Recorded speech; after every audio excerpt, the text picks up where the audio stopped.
নমস্কার, শুভ সন্ধ্যা। প্রতিরূপতার পক্ষ থেকে আপনাদের সাদর আমন্ত্রণ রইল আজকের অনুষ্ঠান দেখার জন্য, এবং ওপারে যারা রয়েছেন সবাইকে আমন্ত্রণ জানাচ্ছি আজকের অনুষ্ঠান। আমরা যারা আমন্ত্রণ জানিয়েছি, যাকে আপনারা সবাই দেখতে পাচ্ছেন, সবাই নাম জানেন, হয়তো কেউ চেনেন কেউ চেনেন না, অনেকের কাছে অজানা, কিন্তু উনি কিংবদন্তি মানুষ। ত্রিপুরা রাজ্যের উত্তর পূর্বাঞ্চলে সাংবাদিক জগতে বিশাল পরিবৃত্তি ওনার, সাংবাদিক জগৎ, এই জগতে ওনার সুপ্রতিষ্ঠিত একটি লেজেন্ডারি কিংবদন্তি মানুষ বলা যায়। আমরা যতটুকু জানি, আমার জন্মে থেকে ওনাকে দেখেছি, সাংবাদিকতা জন্মের থেকে দেখেছি, ওনার যে পরিবৃত্তি ত্রিপুরা রাজ্যে নয় উত্তর পূর্বাঞ্চলে দেখেছি। আমরা বাবার মুখে কাকার মুখে শুনেছি যে ওনার সাংবাদিকতা, ওনার লেখনী যে সুমিষ্টবাদী সবাইকে সমৃদ্ধ করেছে। শ্রদ্ধেয় শ্রী সুবল কুমার দে মহোদয়, স্যান্দন পত্রিকার প্রতিষ্ঠাতা সম্পাদক, স্যার আপনাকে অনেক অনেক ধন্যবাদ। আপনাকে ধন্যবাদ, যারা দেখছেন সবাইকে ধন্যবাদ, শুভেচ্ছা জানাচ্ছি। ভালো থাকুন, সুস্থ থাকুন, নিজের বিবেকের কাছে সৎ থাকুন, আর কিছু লাগবে না। অনেক অনেক ধন্যবাদ স্যার, অনেক অনেক শ্রদ্ধা আপনাকে স্যার। ত্রিপুরার সাংবাদিকতা স্যার সূচনা লগ্নে একটু জানতে। ত্রিপুরার সাংবাদিকতার সূচনা লগ্নে আমার আগেও সাংবাদিকরা এসছে, তবে আমি আসার পরেই ব্যাপারটা উন্নতির চূড়ান্ত শিখর অবধি পৌঁছেছে। কি আমি 54 বছর ধরে সাংবাদিকতা করছি এই রাজ্যে। আমি যখন সাংবাদিকতায় আসি তখন আপনার হ্যান্ড কম্পোজ হতো, বক্স থেকে সিসার হরফ নিয়ে শব্দ গঠন করা হতো। আমরা ম্যানুস্ক্রিপ্ট লিখে দিতাম, এগুলি দেখে কম্পোজিটররা কম্পোজ করতো, তারপরে এগুলি তারপর মেশিনে যেত, তারপরে ছাপা হতো একটা একটা করে। সেই অবস্থা থেকে তখন একটা হেডিং লেখার জন্য বড় টাইপ পাওয়া যেত না, তখন কাঠের টাইপ ইউজ করে, তো কাঠ দিয়ে টাইপ তৈরি হতো। সেই যুগ থেকে আমরা আজকে ওয়েব ওয়েবসাইটের যুগে প্রবেশ করছি, আজকে ইলেকট্রনিক্স মিডিয়ার যুগে প্রবেশ করছি।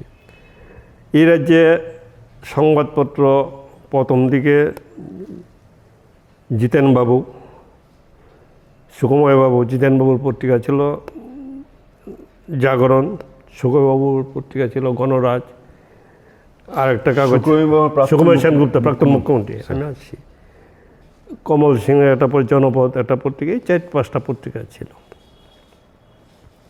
এইগুলি তো সপ্তাহে একদিন বন্ধ থাকতো, সপ্তাহে 6 দিন কাগজ বেরোতো। আর কিছু উইকলি কাগজ ছিল, বীরেশ চক্রবর্তীর ত্রিপুরা নামে একটা উইকলি পত্রিকা ছিল, আর 3-4টা ছোটো ছোটো উইকলি পত্রিকা ছিল।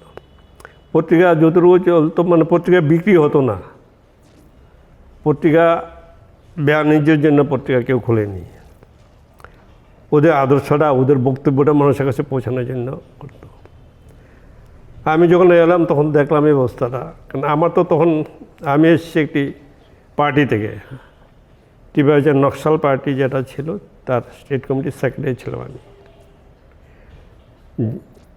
এবং বাংলাদেশের মুক্তিযুদ্ধ নিয়ে পার্টি ডিভিশন হয়, সেই ডিভিশন আমি মুক্তিযুদ্ধের পক্ষে ছিলাম। তা আমাদের চার মজুমদার, কান্নু সান্যাল তারা এটার বিরুদ্ধে ছিল, চীনের নির্দেশে। চীন চাইছিল পাকিস্তানকে সাহায্য করতে। তা আমাদের চোখের সামনে 30 লক্ষ লোক মারা গেছে, প্রতিদিন লোক মারা যাচ্ছিল তখন। আমাকে কলকাতায় ডাকানো হলো, আমরা মিটিংয়ে বসলাম, সেই মিটিংয়ে এই প্রসঙ্গটা এলো। আমার চোখের সামনে রোজ পাকিস্তানি সেরা বুদ্ধিজীবীদের খুন করছে, প্রতিদিন বাড়ি থেকে রুগীকে খুন করছে। আমার বাড়িতে প্রায় 30 জন কমিউনিস্ট নেতা আছেন মাটিতে শুয়ে পড়ে। এদের এই অবস্থা দেখে এদের বিরোধিতা করার মতো শক্তি আমার নেই, আমার মানবিকতা এটা কোনো মতেই করে নেই, আমি এটা পারবো না। ত্রিপুরায় মুক্তিযুদ্ধের বিরোধিতা করা যাবে না, এই জন্য কথাবার্তা হলো। তারপর আমি আগরতলা ফিরে এলাম, স্টেট পার্টির মিটিং, স্টেট কমিটির মিটিং ডেকে আমি বললাম আমি পার্টি করতে পারবো না, আমার এই প্রবলেম হয়েছে, আমি এটাকে শেয়ার করতে পারবো না। সেই রাতেই আমি অ্যারেস্ট হলাম। আমি বাড়ি যাই না, অনেক দিন বাদে বাড়িতে গিয়েছিলাম, 3 বছর বাদে বাড়িতে গিয়েছিলাম। সেদিন রাতেই আমি অ্যারেস্ট হলাম। পার্টিতেই কেউ হয়তো আমাকে ধরিয়ে দিয়েছে, আমি বাড়িতে যাই না 3 বছর, পুলিশও জানে। আমি রাতে আমি আবার জেলে গেলাম। আমার বাড়িতে পার্টি করার মতো কোনো তথ্য প্রমাণ ছিল না। কিছু পিকিং রিভিউ ছিল, আর কিছু কোনো অস্ত্রশস্ত্রও পাইনি আমার বাড়িতে। তল্লাশি করে ওই পাকিস্তানের ইস্ট পাকিস্তানের কমিউনিস্ট পার্টির নেতারা ছিল এখানে, এদের কিছু করেনি, আমাকে তুলে নিয়ে গেছে। জেল থেকে জেলে গিয়ে আমাকে মুভমেন্ট করতে হয়েছে। জেলে গিয়ে অনেক অনাচার হচ্ছে, যারা জেলবন্দি আছেন এদের খাবার লুট করা হচ্ছে। একটা বাটি ছিল, একটা পুরো বাটি ডেমন করে দিয়ে অর্ধেক বাটি চাল দিত, বাদ দিত। তখন এখানে প্রতিবাদ করার মতো কোনো লোক ছিল না। সেখানে জেল থেকে এই প্রতিবাদ শুরু করেছিলাম। এবং আমার পাড়ারই যিনি জেলা ছিলেন, মনীষকর ভূমিকা আছেন, ওনার পিতা, উনি তো দেখা করেন না কারোর সাথে। উনি জমিদারের মতো আসতেন, লাঠি নিয়ে ঘুরেতে চলে যেতেন। তাই না, আমি একদিন আমার সাথে আমার সুনদত্ত ছিল একটা, আর 3 জন ওই বেলা সাধন জমাতিয়া, শঙ্করী জমাতিয়া, এরা আলফুস মার্ডারের আসামি। ওদের নিয়ে আমরা যদি এই অন্যায়ের বিরুদ্ধে আমরা একদিন হাঙ্গার স্ট্রাইক করলাম। জেলে কিন্তু হাঙ্গার স্ট্রাইক করা যায় না, এরা জোর করে চেষ্টা করেছে আমাদেরকে স্ট্রাইক ভাঙানোর, সেটা করতে পারেনি।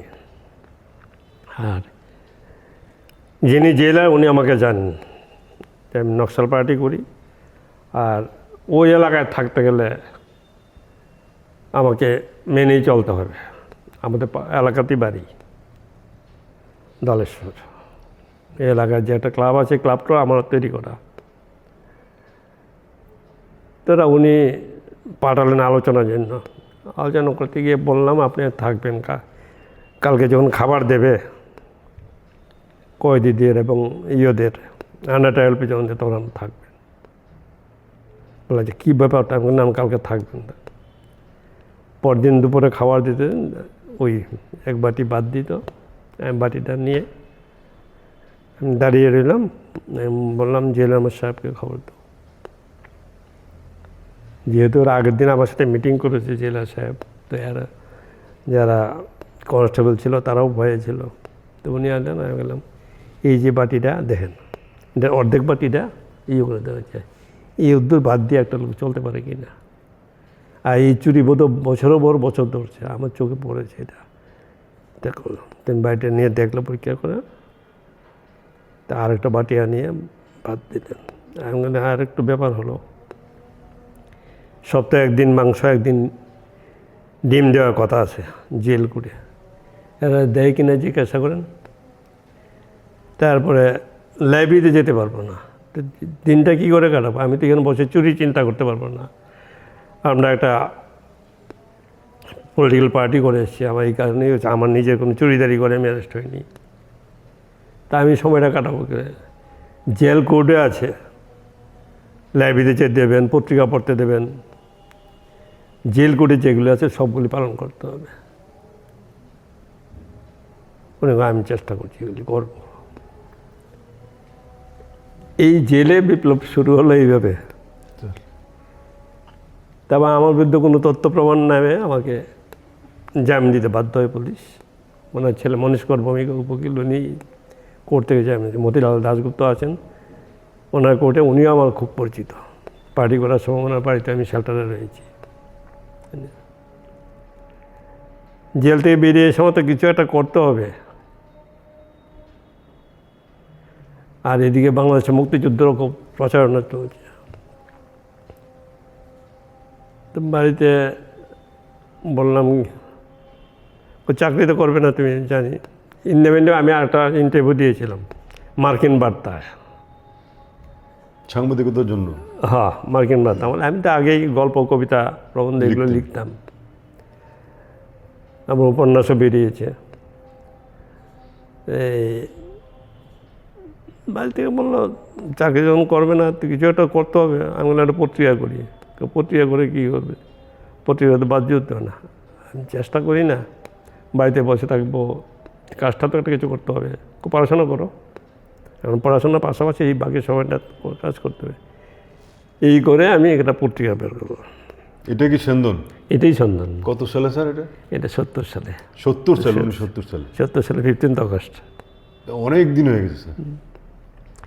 তার ধারাবাহিকতা আজকে অবধি 2024 এখন অবধি আছে, স্যার এক- এগিয়ে চলেছে স্যার। বন্ধ হয়ে।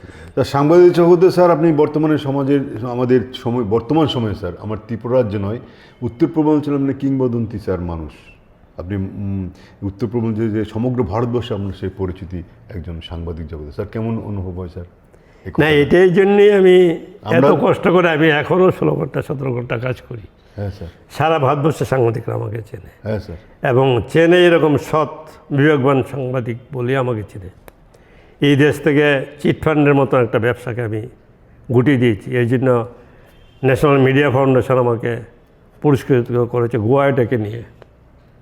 সারা ভারতবর্ষের সাংবাদিক 500টার উপরে সাংবাদিক সাথে দুহাত তুলে অভিনন্দন জানিয়েছে যেদের এই পুরস্কার নিতে চাই। হ্যাঁ স্যার, এছাড়া আমি আইএনএস দ্বারা পুরস্কৃত হয়েছি, 9 ন্যাশনাল নিউজ অ্যাসোসিয়েশন দ্বারা দিল্লিতে পুরস্কৃত হয়েছে। নানা এই দেশে যত সাংবাদিকতার জন্য যে সমস্ত পুরস্কার আছে সবকটাই আমি পেয়েছি। বাহ, আমরা স্যার ত্রিপুরার জন্য স্যার গর্বিত স্যার আপনার মতো একটা মানুষ এবং আমাদের আজকে পজিটিভ বার্তার ঘরে আপনি এসেছেন স্যার। আমরা জানি স্যার আমরা যখন আগরতলা শহর দিয়ে হাঁটি আপনাকে দেখি এখনও স্যার হেঁটে হেঁটে আপনি চলেন স্যার। গাড়ি আছে কত আইএসআইএস আপনার হেঁটে হেঁটে গিয়ে প্রোগ্রামে আসছেন স্যার। এটা আমাদের বিশাল প্রাপ্তি সাংবাদিক জগতের নয়, মানুষ হিসাবে স্যার আপনার যে মানুষ স্যার সেই হিসাবে আমাদের কাছে বিশাল প্রাপ্তি যে আপনি সুবল কুমার দে আমাদের রাজ্যের বিশিষ্ট গর্ব এবং কিংবদন্তি লেজেন্ডারি মানুষ না, স্যার। আমি যদি আপনার চাইতাম যে আইএএস হয়ে যাব, একদম আইপিএস হয়ে যাব, ইজিলি হতো। এগুলি তখন সময় ওই মন্ত্রিসভার সময় আমি অমর সিনহার ইয়ের মধ্যে তখন আমি সাংবাদিকতা করি। অমর সিনহার রুমি আড্ডা মারতাম অমর সিনহার গিয়ে। তখন এখানে প্রস্তাবটা তৈরি হয়েছিল TCS 1 TCS 2। একদম আজকে যারা এই রাজ্যে আইএএস আছে ত্রিপুরা স্টেট ক্যাডার অলমোস্ট তখনকার তৈরি, তখন তারা পরীক্ষা টরীক্ষা দিয়েছেন। আমার সামনে প্রশ্নপত্র তৈরি। হ্যাঁ স্যার, আমারও একটা মনে প্রশ্ন জেগেছে এই প্রশ্ন, কেন স্যার আপনি সাংবাদিকতা ভীষণ কঠিন জীবন স্যার, কেন বাঁচলেন স্যার? অত্যন্ত কঠিন, মানুষের পাশে থাকার জন্য, আর কিছু না। বাহ, সুন্দর কথা বললেন স্যার, একদম দারুণ একটা- মানুষের পাশে থাকার জন্য। এটা কিন্তু আজও চেষ্টা করে যাচ্ছি মানুষের পাশে থাকার জন্য। একদম স্যার, এই জন্যই মানুষ ভালোবাসে। একদম স্যার। স্যার একজন সাংবাদিক হতে গেলে স্যার কি কি গুণ থাকা করতে প্রয়োজন একজন সাংবাদিক হতে গেলে তাকে কমিটমেন্ট থাকতে হবে, স্যার? মানুষের প্রতি কমিটমেন্ট থাকতে হবে, বিবেকের কাছে, নিজের বিবেকের কাছে সৎ থাকতে হবে। আপনি নিজের বিবেকের কাছে সৎ না থাকলে কোনো কাগজেই আনন্দের সাথে করতে পারবেন না, কোনো কাজেই আপনি সাফল্য পাবেন না। আপনি নিজের বিবেকের কাছে সৎ থাকেন, আপনার মানসিক শক্তি বেড়ে যাবে একটা কাজের জন্য। স্যার সেই কাজটা আপনি করতে হবে। সেইটা মানসিক শক্তিটা আমার সেইখান থেকে এসে, আমি দেখুন কাগজ করতে গিয়ে আমাকে না খেয়েও থাকতে হয়েছে। লাঞ্চ করেছি 2টো সিঙ্গারা, যেখানে আমি আর অশ্বিনাথ লাঞ্চ করতাম গিয়ে 2টো সিঙ্গারা 1 কাপ চা। কোনো দিন রাত্রেবেলা ভাতও জুটিনি, আপনার বন্ডুটি খেয়ে কাটিয়েছি। স্যার আপনি কি কোনো পত্রিকাতে কাজ করেছেন না, এটাই আপনার শুরু? না, আমি কাজ করেছি, গণরাজ্যে কাজ করেছি, রুদ্রবীণায় কাজ করেছি। ত্রিপুরা কাগজ? হ্যাঁ, ওদের কাগজে লিখতাম। আমার তো দৈনিক কাগজ তখন হয়নি, দৈনিক কাগজ হয়েছে 1974-এ। এর আগে উইকলি কাগজ ছিল। আমি বাকি কাজটা এই ইয়েতে করতাম, সুকুমারদার এখানে গণরাজ্য ছিল। উনি চকলেট নিয়ে এত পকেট করে চকলেট দিত। কাজ করতেন? হ্যাঁ, তারপরে তখনকার সাংবাদিকতা অতি কঠিন, আমি বলছি একদম আপনাকে। ভীষণ কঠিন স্যার। অত্যন্ত কঠিন। যিনি রুদ্রবীণা খগেন্দ্র চক্রবর্তী, এত সৎ লোক, ওনাকে না খেয়ে মরতে হয়েছে। এই লোকটা নিজেরই কর্মচারীদের বেতন দিতে পারে না। আমি তার কাছে পয়সা চাবো কী করে? চাইনি, কোনোদিন চাইনি, কারো কাছেই চাইনি পয়সা। এরকম অত্যন্ত খারাপ দিন গেছে। জিতেনবাবু জাগরণ পত্রিকা চালে দুজনে চাকরি করতেন, স্বামী স্ত্রী দুজনে চাকরি করতেন। ওই বেতন থেকে যে বেতন পেতেন এই টাকাটা ঢালতেন। আমি কাগজ করার আগে এই রাজ্যে সমস্যা মানুষ কোনোদিন দৈনিক কাগজ দেখিনি। কেন, ডাকের যেহেতু পত্রিকা পোস্ট অফিসে ফেললে 7 দিন পরে পৌঁছাতো স্যার? 7 দিন পরে অমর বিলোনিয়া পৌঁছাতো। এই বিষয়টা থেকে উদ্ধারের জন্য আমি চেষ্টা করতে শুরু করলাম। গোপাল বাবু ছিল, গোপাল দেব, বাস অ্যাসোসিয়েশনের সেক্রেটারি। ওনাকে বললাম আমরা কাগজটা যদি ডেইলি পাঠাতে চাই, আপনি কি করবেন? ও কেউ পাঠায় না তো, আমি কেউ পাঠায় না, আমি শুরু করতে চাই এটা। কেউ ডেলি টাকা দিতে পারবা? আমি চেষ্টা করে দেখি, না নাহলে বন্ধ করে দেবেন। আমি ভুবনবাবুর সাথে কথা বললাম, জিতেনবাবুর সাথে কথা বললাম, কমল সিংয়ের সাথে কথা বললাম, এই রুদ্রবীণার সাথে কথা বললাম, কেউ তো এটাকে গুরুত্ব দিচ্ছে না। শুধু ভুবনবাবু বললো ও দেখো না যদি রাজি হয়। জিতেন পালও বললো যে যদি হয় তো ভালো। তো বললো রাজি করলাম, ঠিক হলো। 4 আনা প্যাকেট, এই যে প্যাকেটটা প্যাকেটে হচ্ছে 4 আনা দিয়া বাস স্ট্যান্ডে তুলে দিলে ওরা পৌঁছে দেবে। তখন 4 আনা মানে পয়সা দাও। সেই থেকে যাত্রা শুরু, ত্রিপুরার মফস্বলের মানুষ পত্রিকা পেতে শুরু করলো। আগরতলা শহরে হকার ছিল না, ফার্স্ট হকিং শুরু করেছি আমি। আমি বেতন দিয়ে লোক দিয়ে আগরতলা শহরে সন্ধান পত্রিকা হকিং করিয়েছি। আজ আমরা স্ট্যান্ডে যে কাগজ পাচ্ছেন সেটার মূল্যে আমি, আমাদের প্রায় 240 জন হকার আছে এখন আগরতলা শহরে পত্রিকা বেলির জন্য, প্রত্যেকটা পেপারের। আমারই 240 জন আছে। আপনার স্যার? হ্যাঁ, 240 জন হকার আছে, এরা অন্য কাগজে হয়তো নেই। তো এটা শুরুটা আমি করেছি। একটা কাগজ করে ভাত খাওয়া যায় সেটাই আমি দেখিয়েছি, প্রমাণ করে দিয়েছেন। প্রমাণ করে দিয়েছি। আজকে আমার এখানে প্রায় 200 লোক কাজ করে সন্ধান পত্রিকা, সন্ধান টিভিতে। আমি কিন্তু কোনো জমিদার বাড়ির লোক নই, বা কেউ আমাকে 2 পয়সা দিয়ে সাহায্য করে না পত্রিকাটার জন্য। কেউ বলতে পারবে না একটা সিগারেট খাইয়েছে আমাকে। একক পরিশ্রমে আমি এই জায়গায় এসে পৌঁছেছি। সারা ভারতবর্ষের সাংবাদিকেরা জানে, শ্রদ্ধা করে। পৃথিবীর বিভিন্ন দেশ আমি সফর করছি, সেই সব জায়গায় আমাকে সম্মান করেছে। একদম স্যার। সুতরাং এই যে প্রাপ্তিটা, এটা টাকা পয়সা দিয়ে পাওয়া যায় না। আমি বহু ছাত্রছাত্রীকে পড়িয়েছি বিনা পয়সায়। আমি যখন পার্টি করতাম তখন সন্ধ্যা সময় কোনো কাজ থাকতাম না, যে এলাকায় থাকতো সোনামুড়া, বিশালগড়, যে এলাকায় থাকতাম ওই ছাত্রদের পড়াতাম। এইসব ছাত্রদের আমি বিদেশে গিয়েও পেয়েছি, তারা বড় বড় চাকরি করছে। এই রাজ্যেও বড় বড় ব্যবসায়ীরা আছে আমার ছাত্ররা। আমি ব্যবসাটা করলেও অনেক ভালো করতে পারতাম, যেহেতু আমার একটা কমিটমেন্ট আছে, আমার একটা বিবেক বোধ আছে। ব্যবসা করলেও আমি এটা করতে পারতাম, কিন্তু কাগজটা অতি কঠিনভাবে তার কাছে। ভুবনবাবুও সেম অবস্থা, অত্যন্ত আর্থিক দুর্বলতার মধ্যে দিয়ে কাগজটা তার করিয়েছেন। জিতেনবাবু তারা তো চাকরি করতেন, পয়সা পেতেন। এই কমল সিং চাকরি করতেন, পয়সা পেতেন। তা আমাদের সেই সুযোগ ছিল না। যারা সেই সুযোগ ছিল না, উনি না খেয়ে মরলেন, সেটা হলো রুদ্রবীণা, খগেন্দ্রনাথ চক্রবর্তী। এরকম যারা এসেছিলেন কদিন পরে কাগজ করে আবার চলে গেছেন পয়সা পাওয়াবে। তা আপনাদের আশীর্বাদে, ত্রিপুরাবাসীর আশীর্বাদে আমি 54 বছর ধরেই কাগজটা চালিয়ে রেখেছি। একদম স্যার, আমরা বিশাল প্রাপ্তি ত্রিপুরার জন্য স্যার। এটা বিশাল দৃষ্টান্ত একটা রয়েছে যে স্যার প্রথমে হকার দিয়ে শুরু করেছেন, যে পত্রিকা বিক্রি করেও, যে পত্রিকা চালিয়েও যে খাওয়া যায়। দিনের পত্রিকাটা দিনে পাক একটা লোক, দিনের পত্রিকার লোক আছে, অমরপুরের একটা লোক আজকে পত্রিকা আজকেই পাচ্ছে। একদম এই শুরুটা আমি করিয়েছি। একদম স্যার। জন্য স্যার আজকাল স্যার আমরা দেখতে পাচ্ছি যে আধুনিক জমানায় স্যার মেয়েরা অনেক পত্রিকা আসছেন স্যার, আপনার কেমন মনে হয় স্যার ওরা আসাতে? কালকে আমি একটা বুদ্ধগুত ক্রিকেট ইয়ের উদ্বোধন করতে গিয়েছিলাম ফেস্টিভ্যালের স্টেডিয়ামে। 22 জন মেয়ে দুটো পার্টিতে খেলছে, দুটো দল হয়েছে, সাংবাদিক সবাই সাংবাদিক। এই 22 জন শুধু টিমে চান্স পেয়েছে, তার মানে আরও আছে। হ্যাঁ স্যার। আমাদের সময় মহিলা সাংবাদিক বলতে একজন বেবি গুপ্তা ছিলেন, আর কেউ না ছিল না। ফুলন ভট্টাচার্য ছিলেন, কিছুদিন বছরখানেক ছিলেন, পরে থাকতে কাগজটা রাখতে পারেন। এই 2-3 জন সাংবাদিক। এখন কালকে আমি দেখলাম 22 জন তো খেলছেন, আরও মেয়েরা আছে। এইটার সম্ভব হয়েছে একমাত্র ইলেকট্রনিক্স মিডিয়ার জন্য সম্ভব হয়েছে। তবুও আচ্ছা স্যার, আপনার হার্ট পেপারও স্যার অনেক সাংবাদিক আছে, আমাদের কাগজে আছে স্যার। ও প্রোব দেখছে, বিভিন্ন কাজ করছেন স্যার, জিটিভি করছে। আছে আমাদের কাগজে অনেক। এটা একটা বিশাল প্রাপ্তি স্যার, বিশাল প্রাপ্তি, নিশ্চয়ই বিশাল। একদম স্যার। স্যার আপনার জার্নিটা শুরু হয়েছে, আপনি বলছেন যে আপনি একটা সময় খুব দুঃখ কষ্টে যাচ্ছিলেন, তারপর পরিবারে এসে স্যার আপনি কি করবেন, চাকরি বাকরি তো করবেন না, পরিবারও আশা ছেড়ে দিয়েছে চাকরি, মানে তাই না ওরা পরিবার আমাকে চাপ দেয়নি, নিজের ইচ্ছা মধ্যে এগিয়ে চলেছেন। চাকরি পেয়েছিলেন মার্কিন বার্তায়। আমেরিকায় চাকরি করবো এই জন্য জয়েন করিনি। সেই পত্রিকায় শুরু করে দিলেন স্যার, কঠিন পরিশ্রম কঠিন করে আয় শেষ করতে। অনেক অনেক ধন্যবাদ স্যার। স্যান্দন শুধু ত্রিপুরার জন্য নয় স্যার, উত্তর পূর্বাঞ্চলের বহুল প্রচারিত সংবাদপত্র স্যার, আমরা দৈনিক পত্রিকা স্যার, এর একটু ইতিহাসটা বলুন স্যার। কেন স্যার এইভাবে বহুল প্রচারিত, কীভাবে স্যার করলেন স্যার? এটা দীর্ঘদিন ধরে চালিয়ে যাচ্ছেন স্যার। আপনি কাগজ করতে গেলে আপনার বিবেকের কাছে সৎ থাকতে হবে, স্যার এবং যে দেশটায় বাস করেন সেই দেশটার সঙ্গে ভক্তি থাকতে হবে। যে রাজ্যটায় বাস করেন সেই রাজ্যটা ডেভেলপমেন্ট নিয়ে আপনাকে চিন্তা করতে হবে।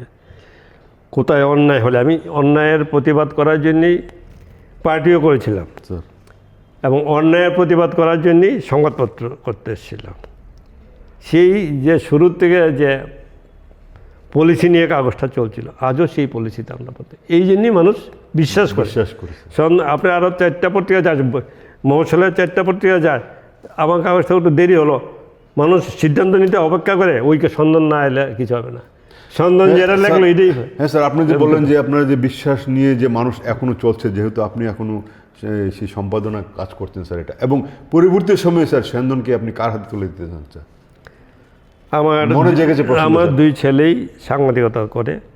বড়জন এএপির ফটো জার্নালিস্ট ছিল, স্যার এখন ছেড়ে দিয়েছে, যে নর্থ ইস্টার্ন জোনের রিজনাল চিফ ছিল বড়জন অরিন্দম দে। অরিন্দম দে। হ্যাঁ, অভিষেক আপনার মাস্টার ডিগ্রি করে এই কাগজের সাথেই জড়িয়ে আছে। আপনাকে দেখে চলে এসছে না আপনি নিজে না ওনারা নিজের থেকে এসছেন না? না না, ওরা আমাকে দেখেই আসছে। বাবা এত সম্পদ, সম্মান, এত কিছুই দেখে। আর সন্ধান পত্রিকা যেহেতু ছেলে, সবাই গুরুত্ব দিচ্ছে, এই গুরুত্বটার জন্য ওরা চলে এসছে, এবং এদের অভিপ্রায়ও আমার মতো নয়, অন্যায়ের প্রতিবাদ করা। একদম এটা করে আমরা জানি স্যার যে মিস্টার অভিষেক দে এবং অরিন্দম দে ত্রিপুরা সাংবাদিক জগতের বিশেষ সুপরিচিত মুখ, নতুন প্রজন্ম নয়, বর্তমান সময়ে যারা সাংবাদিকতা করছে স্যার, তাদের মধ্যে ওনারা দুজন অন্যতম, এবং আপনার দুজন সুপুত্র স্যার। আপনি তাদের হাতেই, ওনাদের হাতেই স্যার কাগজ থাকবে, ওরা 2জন ডাইরেক্টর কাগজের, ওনাদের হাতে মোটামুটি টিভি পত্রিকা দুটোই এদের হাতেই থাকবে। হ্যাঁ স্যার, অনেক অনেক ধন্যবাদ স্যার। স্যার একটা এই যে একটা বিশাল জার্নি স্যার, আপনার জীবনে প্রায় 50 বছর হতে চলেছে স্যার, এই যে 54 বছর, একটুখানি কথা নেই স্যার, একটা কাগজ চালানো স্যার, এককভাবে চালিয়ে যাচ্ছেন স্যার। এখনও স্যার আপনি 2বার আমরা দেখি গাড়ি করে, কখনো পায়ে হেঁটে আপনি 2-3 দিনবার করে অফিসে আসছেন স্যার দেখার জন্য। স্যার এই যে জার্নিটা স্যার, আপনার জীবনে সুন্দর জীবনটা যে আপনি বেছে নিয়েছেন, কঠিন থেকে সুন্দরতম একটা জীবনে স্যার আপনি এসেছেন, এই সম্মান প্রাপ্তি, বিশাল পুরস্কার পেয়েছেন, শুধু রাজ্য নয়, ত্রিপুরার বাইরেও আপনি অনেক পুরস্কৃত হয়েছেন স্যার এই সাংবাদিকতার জন্য স্যার। স্যার এই পেছনে স্যার কেউ কি আছে ছিল স্যার, উৎসাহ বা প্রেরণা? প্রথম দিকে তো আমার নিজেরই ইচ্ছা ছিল, পরবর্তী সময়ে আমার স্ত্রী কল্যাণী দে, হ্যাঁ,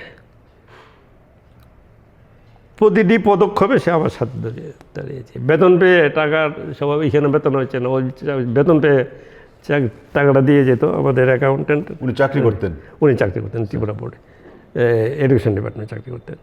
উনি বেতন পেয়ে টাকাটা দিয়ে যেতেন কর্মচারীদের বেতন দেওয়ার জন্য আগে। আমরাও কিন্তু আলোচিতকে রয়েছি অনেক বহুদিন, বুঝছেন, ওর অবদানটা যথেষ্ট। তাহলে আপনি বলছেন যে আপনার স্ত্রী কল্যাণী ম্যাডাম আপনার সাহায্য মানে প্রচুর মানুষ পেছন থেকে সাহায্য করেছে, উৎসাহ দিয়েছে। কেউ পয়সা দিয়ে সাহায্য করেনি, কল্যাণী পয়সা দিয়ে সাহায্য করেছে, অন্যরা উৎসাহ জুগিয়েছে। এটাই একটা বড় প্রাপ্তি। একদম স্যার, অন্যদের পাশাপাশি আপনার যে ম্যাডাম, আমার স্ত্রী মানে ম্যাডাম কল্যাণী ম্যাডাম আপনাকে সার্বিকভাবে সহযোগিতা করেছে স্যার, নিঃস্বার্থভাবে এগিয়ে যান। নিজে কষ্ট করে আলু সিদ্ধ ভাত খেয়ে দিন কাটিয়েছে এই কাগজটা বাঁচিয়ে রাখার জন্য। এমন সময় তো ওই আপনার যেখানে ক্যাশ টাকার লেনদেন হয়, এখানে প্রবলেম হয়, ও ভোর 4টার সময় এসে হকার ডিস্ট্রিবিউশন করতো স্যার পত্রিকা। এই প্রায় দিনে এসে চান করতে গেলে হকারা বিড়ি রেখে এসে পত্রিকা নিত। এগুলি চান করে পরে বাড়িতে। স্যার কল্যাণী ম্যাডাম কি এখনো আছেন? না, উনি 2020 সালে প্রয়াত হয়েছেন। কল্যাণী ম্যাডামকে আমার সশ্রদ্ধ প্রণাম জানাই।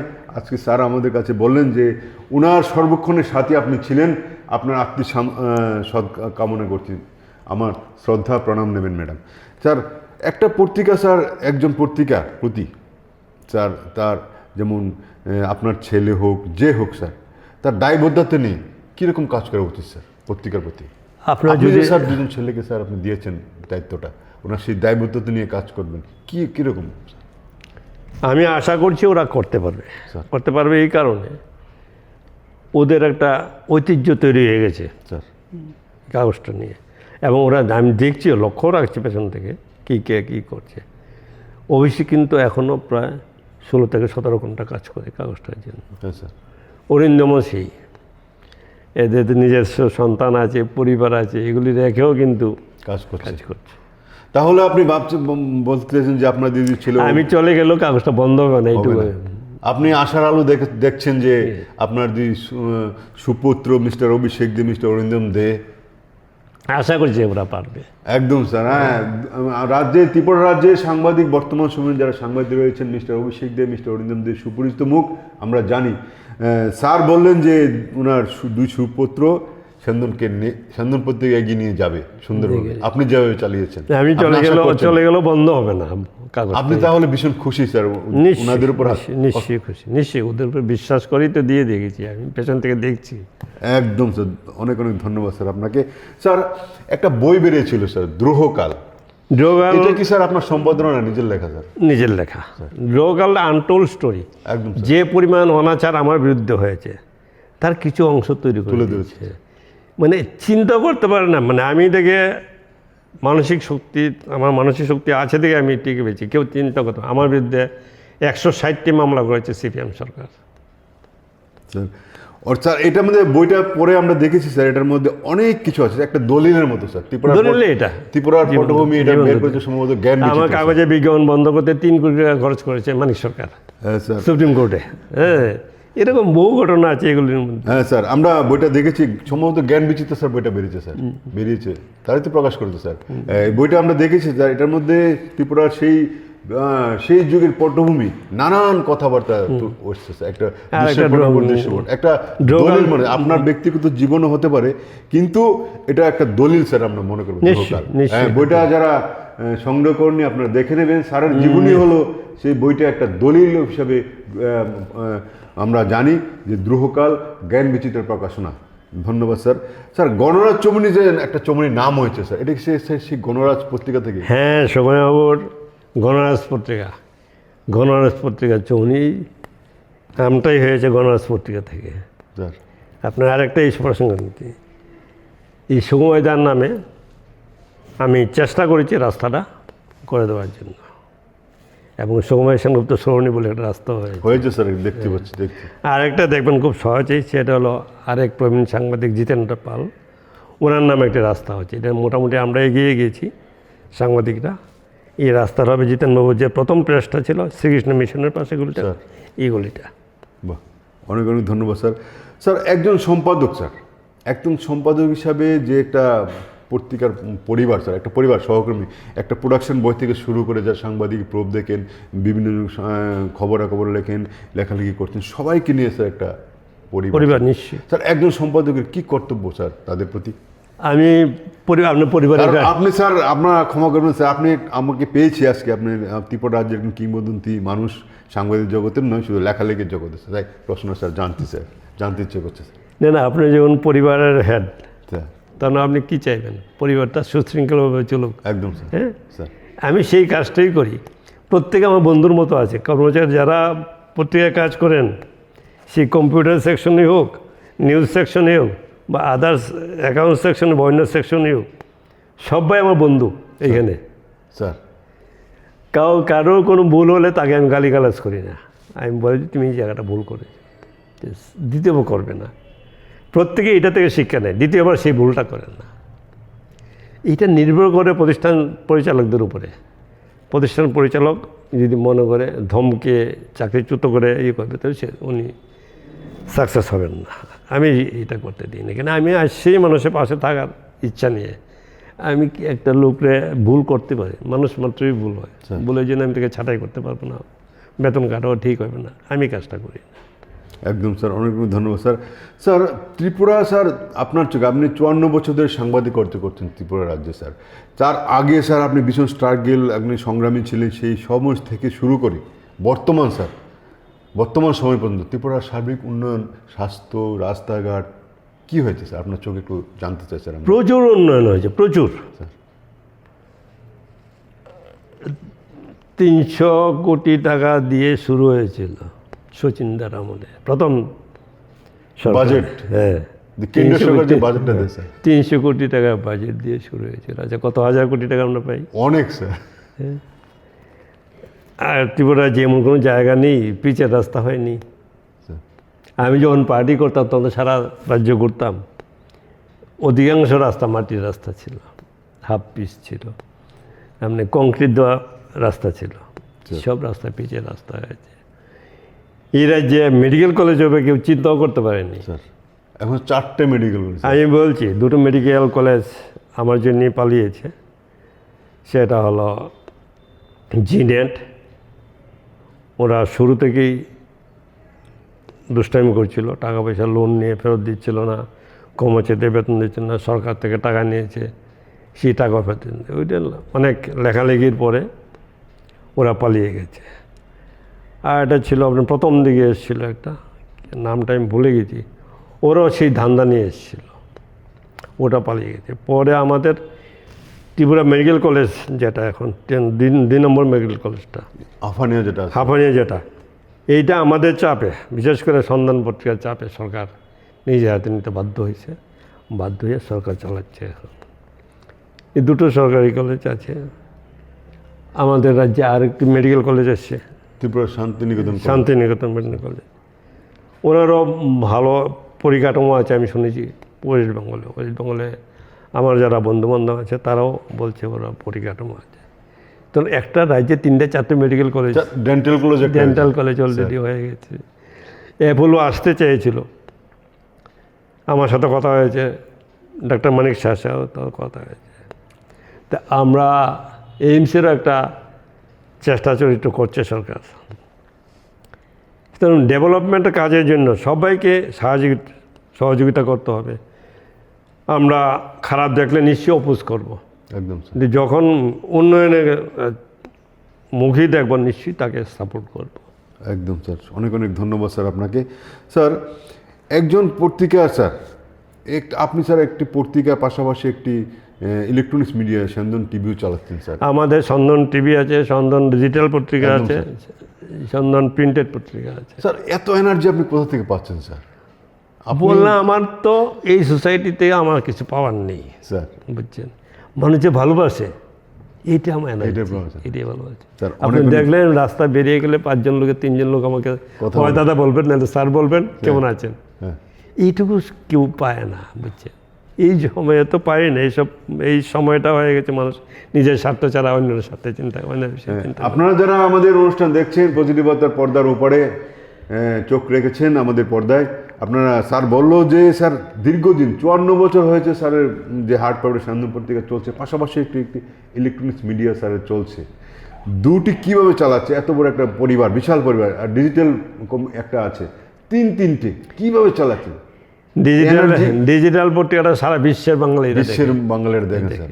তো এইভাবে কীভাবে চলে, এত এনার্জি কোথায় পায়? আমার প্রশ্নটা ছিল এরকম, প্রশ্নটা জানতে চাইছিলাম। স্যার এক কথায় উত্তর দিলেন, সবার ভালোবাসার জন্য আমার এনার্জি। অনেক অনেক ধন্যবাদ, শ্রদ্ধা স্যার আপনাকে, এর কোনো উত্তর নেই স্যার। স্যার বর্তমান যুব সমাজ যারা আগামীর ভবিষ্যৎ রাজ্যে দেশের দায়িত্ব পালন করতে যাবে, তাদের প্রতি আপনি কি বার্তা দেবেন স্যার? একটা সাংবাদিকতা খুব ইজি হয়ে গেছে এখন। স্যার আমার জীবনে আমি যখন সাংবাদিকতা করতে আসি তখন একটা ক্যামেরা বেরিয়েছে আকফা ক্লিক 3, স্যার হ্যাঁ,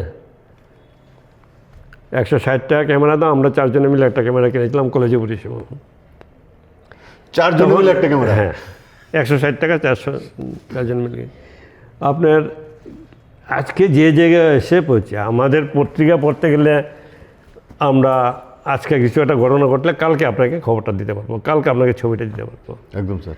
আজকে এই যুগে এসে পৌঁছেছি, এখন কোথাও কিছু ঘটলে সাথে সাথে বেরিয়ে 1 মিনিটের মধ্যে আপনি দেখে নেবেন। একদম স্যার। আমাদের সময় নিউজ কী করতো, আমাদের সময় তো আপনার টেলিভিশনটা ছিল না, আমাদের সামনে ছিল বড় রেডিও। স্যার বড় রেডিওর সামনে আমরা খাতা নিয়ে কলম নিয়ে করতাম, নোট করতাম। এরপরে বেরোলো, আমার সময়ই বেরোলো ট্রানজিস্টার রেডিও, কানে নিয়ে নিউজ শুনতাম, নোট করতাম। এরপরে এলো টেলিপ্রিন্টার, আমার অফিসে টেলিপ্রিন্টার তখন বসলো।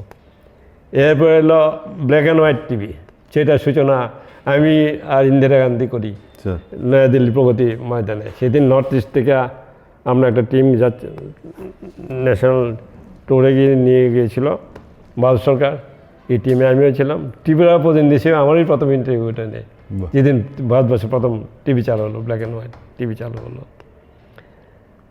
আমি সব টিভি বিবর্তনে দেখছি, কালার টিভি দেখেছি, ব্ল্যাক অ্যান্ড হোয়াইট টিভি দেখেছি, এই ডিজিটাল দেখলাম, মোবাইল দেখলাম, এখন মোবাইলে বসে আপনি নিউজ করতে লিখতে পারেন। একদম স্যার, এই পরিবর্তনগুলি আমার চোখের সামনে পড়ছে। একদম স্যার, অনেক অনেক ধন্যবাদ স্যার আপনাকে। স্যার, ত্রিপুরার শিল্প সাহিত্য সংস্কৃতি আজকে আমরা অনেক পজিটিভ বার্তায় ঘরে বসে আছেন স্যার, কতটুকু এগিয়েছে স্যার? এগিয়ে যাচ্ছে। তো এখন কিছুটা সমস্যা হচ্ছে, রাজনৈতিক বিবর্তনে, রাজনৈতিক পরিবর্তনে সমস্যা হচ্ছে। আগের মতন লেখকরা বেরিয়ে আসছেন না। আর এই লেখার বিষয়টাও বিবেকের বিষয়, দায়বদ্ধতার বিষয়, জাতির প্রতি কর্তব্যের বিষয়, মানুষের প্রতি কর্তব্যের বিষয়। আপনি দেখুন বাংলাদেশে কী হচ্ছে, স্যার সনাতন ধর্মীদের প্রতিদিন মার্ডার হচ্ছে। বাংলাদেশ তৈরির আগে 30 লক্ষ বাঙালিকে হত্যা করেছে পাকিস্তানি সেনা। এখনও সরকার বদলের পরে শুধু হাসিনাপন্থী নয়, আমাদের হিন্দুদের যখন যে কিছু চেঞ্জ হয়, ইস্ট পাকিস্তান বর্তমান বাংলাদেশে, ততবারে গিয়ে হিন্দুদের উপরে অত্যাচারটা হয়। আমার মামার বাড়ি 12 জনকে হত্যা করা হয়েছে একবার। এসব নিয়ে এই যে বাংলাদেশে এত অত্যাচার হচ্ছে, কেউ কিন্তু বেরোয়নি, আমাকেই বেরোতে হয়েছে। আমি 5,000 লোক নিয়ে মিছিল করেছি বাংলাদেশে, বাংলাদেশ মিশনে গিয়ে ডেপুটেশন দিয়েছি। 5,000 লোক নিয়ে মিছিল করেছি আমি শহরের প্রতিবাদে। কালকে একটা মিছিল হওয়ার কথা ছিল, গভর্নমেন্ট পারমিশন দেয়নি, এটা আমরা করতে পারিনি। এই কাজটা আপনার যদি না করেন তো আপনার দায়বদ্ধতা রইল কোথায়? একদম স্যার। স্যার, আপনি বলেছিলেন স্যার আপনি প্রথম উপন্যাস লিখেছিলেন, বইটার নাম কি স্যার? বইটার নাম হলো পরাশর। একটাই লিখেছিলেন বই স্যার? উপন্যাস একটি, সময় কত, উপন্যাস লিখতে গেলে বিশাল, প্রতিটি চরিত্রকে আপনি ফুটিয়ে তুলতে হবে। প্রতিটি চরিত্র, একটা উপন্যাসে একটা চরিত্র হয় না, হ্যাঁ স্যার। যেহেতু ওটা চরিত্র তাকে প্রত্যেকটা ফুটিয়ে তুলতে হবে। হ্যাঁ স্যার। স্যার, উপন্যাস লেখাটা অত্যন্ত কঠিন। স্যার আপনি যখন সাংবাদিকতা শুরু করেছিলেন, সমসাময়িকের কথা, অনেকের কথা বললেন, তারপরে পরবর্তী সময় অনেকে এসছে স্যার আপনার সংস্পর্শে, সুবিমল রায়, মিলনকান্তি কৌর, অনেকে এসছেন, ওখানে এসছেন, এবং আমার সময় পর্যন্ত যারা এসছে প্রত্যেকের সৎ সাংবাদিকতা করে গেছেন এবং দায়বদ্ধতা। একদম স্যার। স্যার, সমাজ গঠনে যুব সমাজের কি কর্তব্য স্যার? সমাজ তো গঠন করবে যুব সমাজই। স্যার যুব সমাজই সমাজ। যুব সমাজ যতক্ষণ পজিটিভ কাজকর্মের প্রতি নজরদারি না করবে ততক্ষণ ভালো হবে না। সমাজ গড়ে উঠবে না। সুতরাং যুব সমাজকে এই রাজ্যটার প্রতি, এই দেশটার প্রতি, গোটা বিশ্বটার প্রতি দায়বদ্ধ থাকতে হবে। আমরা একটা ভালো পরিবেশ চাই। আমরা 1 বছর আগে আগরতলা শহরে মিছিল করেছি। কেন? এই যখন রাশিয়া যখন আপনার ইয়েতে আক্রমণ করলো, স্যার এই সম্প্রতি কোনো পলিটিক্যাল পার্টি করলো না, আমরা করলাম। 2024 সালেও মানুষ মারছে, স্যার বোমা ফেলছে, প্রতিটা মানবতা বিরোধী কাজ। আপনি কোনো সুস্থ মানুষ এইসব যুদ্ধ বা মানবতা বিরোধী কাজ সহ্য করতে পারে না, মানতে পারে না। তাহলে যুব সমাজকে স্যার এগিয়ে চলতে হবে। হ্যাঁ, এইসবে অন্যায়ের বিরুদ্ধে যুব সমাজকে নামতে হবে মাথায়। অনেক অনেক ধন্যবাদ স্যার। পজিটিভতার পর্দায় যারা চোখ রেখেছেন আপনাদের অনেক অনেক ধন্যবাদ, শুভেচ্ছা, অভিনন্দন জানাচ্ছি। আজকে আমরা আমন্ত্রণ জানিয়েছি ত্রিপুরা রাজ্য নয়, উত্তর পূর্বাঞ্চলের এবং ভারতবর্ষের সুপরিচিত ব্যক্তিত্ব সাংবাদিক জগতে, আমাদের ত্রিপুরাতে কিংবদন্তি একজন মানুষ, সাংবাদিক জগতের শ্রদ্ধেয় সুবল কুমার দে, স্যান্দন পত্রিকার প্রতিষ্ঠাতা সদস্য, যিনি এখনও কাজ করে যাচ্ছেন। 54 ইয়ার্স চলছে স্যান্দন পত্রিকা। আমরা চাই স্যার আরও এগিয়ে নিয়ে যান স্যার, আপনি আরও দীর্ঘজীবী হন এবং এইভাবে লেখনীতে আমাদের সমাজকে সমৃদ্ধ করবেন স্যার। স্যার, আমি একটা প্রশ্ন করবো স্যার, বর্তমান সময়ে যারা সাংবাদিকতা কাজ করবে তাদের প্রতি আপনি কী বার্তা দেবেন স্যার? তাদের কাছে একটাই কথা, নিজের বিবেকের কাছে সৎ থাকা। Journalist are the custodian of public interest. Sir মানুষের স্বার্থের, মানুষের পক্ষে কাজ করার জন্য জার্নালিস্টই একমাত্র কাস্টোডিয়ান। আমাদের সংবিধান সেটা স্বীকার করেছে, স্যার বাবা আম্বেদকর সেটা সংবিধানে করে গিয়েছে। এই দায়টা পালন করুক, সত্যি কথাটা বলুক। স্যার সত্যি কথাটা বললেই, আমার আমলে তিন চারটা সরকারের পতন ঘটেছে। আমার আন্দোলনের মুখে মানিক সরকারের মতো লোক একটা হেরেছে নির্বাচনে, শুধু 2জন সাংবাদিক হত্যার জন্য। এই মুভমেন্ট দিল্লি অব্দি নিয়ে গেছিলাম আমি। নিপেনবাবুকে পরাস্ত হতে হয়েছে আমার প্ল্যানে পরে। সেই প্ল্যানটা আমার প্ল্যানেই হয়েছে। ত্রিপুরা রাজ্যের মানুষ 6 সিটের যে এডিসি সহায়তা জেলা পরিষদ পেয়েছে ট্রাইবেলটা। নিপেনবাবু তারা ফেল করেছে, তারা আপত্তি করেছিল। আমি সেটা ইন্দিরা গান্ধীর কাছ থেকে আদায় করে দিয়েছি। পরিবর্তে কংগ্রেস আর যুব সমিতিকে একত্র করেছি, করে নিপেনবাবুকে হারিয়ে দিয়েছি। মানুষের পাশে থাকলে, মানুষের জন্য কাজ করলে মানুষ আপনার পাশে থাকবে। একদম স্যার। তাহলে আপনার বর্তমান সাংবাদিকের প্রতি এটাই পরামর্শ, যে বার্তা, যে আপনি নিজের বিবেকের সৎ থেকে কাজ করতে হবে, সত্য কথাটা বলতে হবে। সত্য কথাটা বললে মানুষও আপনাকে শ্রদ্ধা করবে, মানুষও আপনাকে বিশ্বাস করে। একদম বিশ্বাস অর্জন, প্রতিটি সাংবাদিককে তাকে বিশ্বাস অর্জন করতে হবে। অনেক অনেক ধন্যবাদ স্যার। পজিটিভতার পক্ষ থেকে আপনাকে অনেক অনেক শ্রদ্ধা, কৃতজ্ঞতা জানাচ্ছি। সবাই যারা দেখছেন তাদেরকে অশেষ ধন্যবাদ। আমাদের একটা ক্ষুদ্র মানুষ আপনাদের সাথে হ্যাঁ স্যার, আপনি সামনে আসতে পেরে একজন ভালো লাগছে। বর্তমানে আমাদের সাংবাদিক জগতে ত্রিপুরা রাজ্যে একজন কিংবদন্তি, লেজেন্ডারি মানুষ স্যার। আপনি আমার পজিটিভতার সময় দিয়েছেন, তার জন্য অনেক অনেক শ্রদ্ধা, কৃতজ্ঞতা জানাই। এবং আমরা আপনার প্রতি আমাদের অনেক অনেক শুভকামনা রইল। আপনি এগিয়ে যান এবং স্যান্দনপুর থেকে আপনি আরও এগিয়ে নিয়ে যান। এবং ত্রিপুরার সাংবাদিকতার যে একটা সমাজ আছে, যে ত্রিপুরার সাংবাদিকতা যেভাবে এগিয়ে চলেছে, তার সুন্দরতা আরও উজ্জ্বল হোক, সেই কামনা করছি স্যার আপনার কাছ থেকে স্যার। আমরা এখানে অনুষ্ঠান শেষ করছি স্যার আজকে। Thank you. যারা দেখেছেন ধন্যবাদ, আপনাদের অনেক অনেক শুভেচ্ছা, অভিনন্দন। সবাই ভালো থাকবেন, সুস্থ থাকবেন। নমস্কার, শুভরাত্রি।